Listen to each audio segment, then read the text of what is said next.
All right, I'm just gonna do a recording because I think this is so important to mention to the whole community, but also to whoever is watching. So I'm gonna share this also on YouTube. This is super important because I get questions all the time about stuff regarding nutrition. The questions I get mostly from clients, especially new clients, is hey, what do I need to eat? Is this the right thing to eat? Can you recommend me what I need to eat for breakfast, lunch, and dinner? So I get a lot of these type of questions, and I know that most people also have this range of questions going on in their heads. So I want to clarify and give you a little bit more of a framework for you to understand, for you to have a basic understanding of nutrition so that you can answer this question yourself. Because I think asking a personal trainer what you need to eat for breakfast, lunch, and dinner is a little bit waste of your time and money because you can answer that question yourself if you understand the basics. Then the question becomes something a little bit more deeper, like how can I improve, how can I optimize, instead of literally like what the hell do I need to eat. Okay, so in order for you to have a basic understanding of food, of nutrition, I want to show you this pyramid. So I'm going to go ahead and share my screen. Yes, so I can see here that you can see the pyramid of nutrition. This is one of the frameworks I use that are science based. I've just readjusted it to my own experience and to my own branding.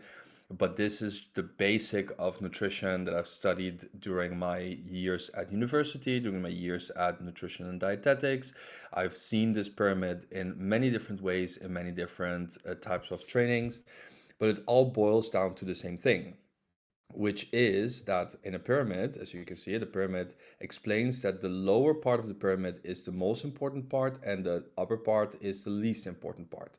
They're all important, they all have a role, but it's about what comes first. Okay?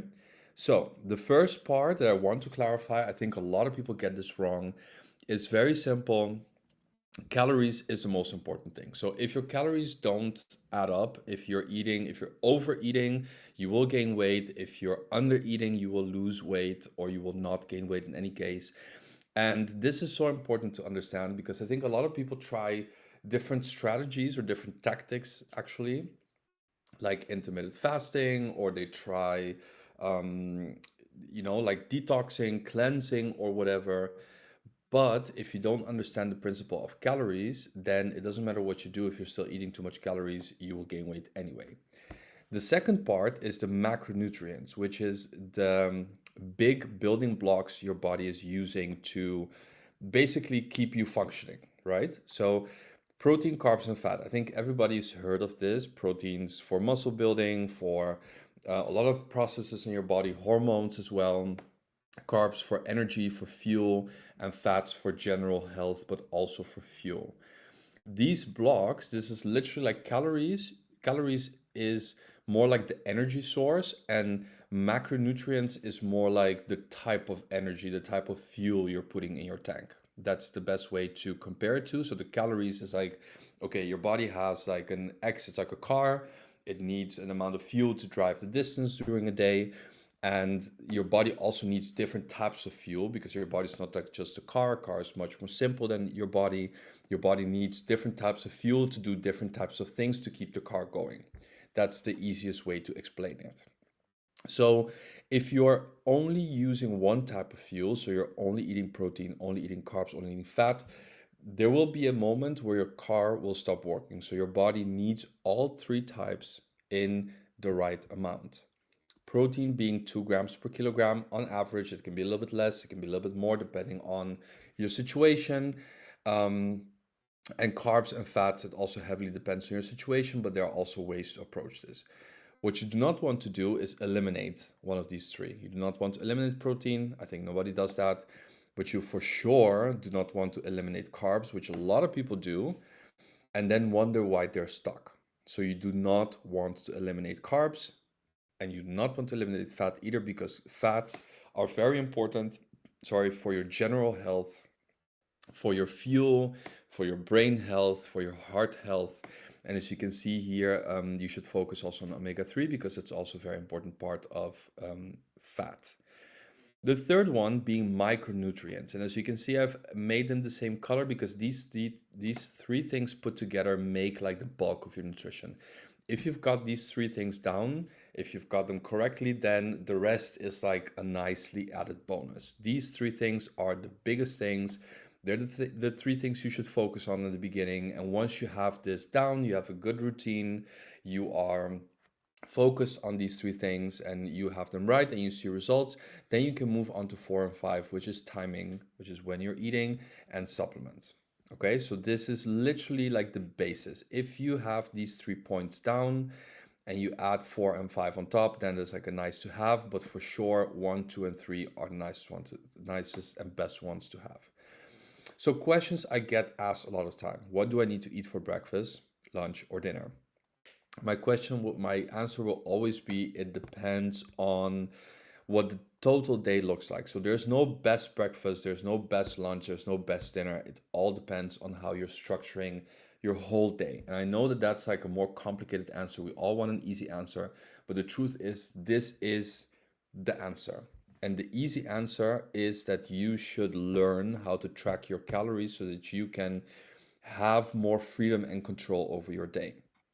Of course, I do give people inspiration and examples because, of course, you want that as well. And if you look here in my community, I have, for example, in the free blueprint, so the free blueprint, you will find different recipes. So right here, I have, for example, 11 high protein recipes. Let me just go through them a little bit for you to see.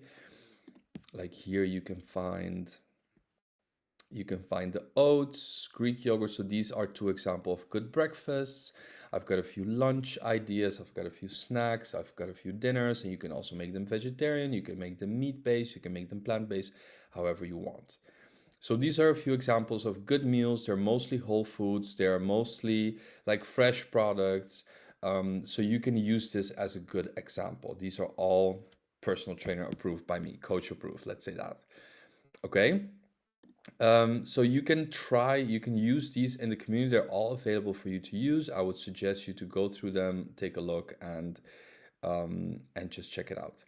I also get a lot of questions regarding mindset training, but I will not go deeper into those. I'll make a separate video for that. But going back to the pyramid of nutrition, I've written it all out here. You can read it, of course, in the community. It's free. You can join, and you can use it as well.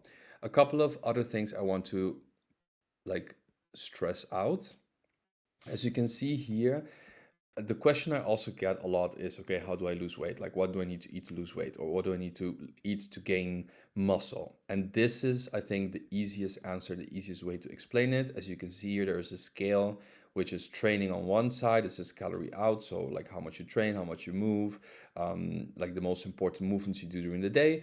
And on the other side is the calories you consume, the calories in, the fuel, which is all the food, all the drinks, also coffee, also cappuccinos, also your Aperol. All of that goes on this side. And then depending on that balance, it determines if it's equal, you will not gain weight, you will remain the same. But of course, if you're training hard enough and you are around maintenance, you will see some increase in muscle and a decrease in fat. If you have less calories, so this side of the scale is less than movement, you will burn fat. You will start seeing that your weight will drop. And of course, it's important for you to do some kind of strength training and some kind of sports as well, because if you do that, then you will maintain your muscle mass and you will be burning mostly fat. And here you will see a calorie surplus. If you are eating more than you are spending, then you will gain weight, and it might be muscle or fat depending what kind of sport regime you're following, if you're doing strength training at home or in the gym. Okay?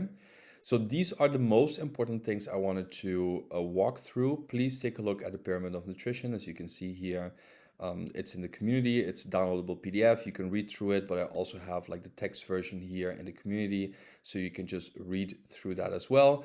And I have like a different version here in the beginning, and I do that at pretty much every single part of the blueprint. So I hope this was helpful. I will be doing more of these Q&As, so feel free to join. It's here for you to ask questions. It's free. The Q&As, I will be doing them at least once a month. It's a short Q&A, so you can just come in, ask questions.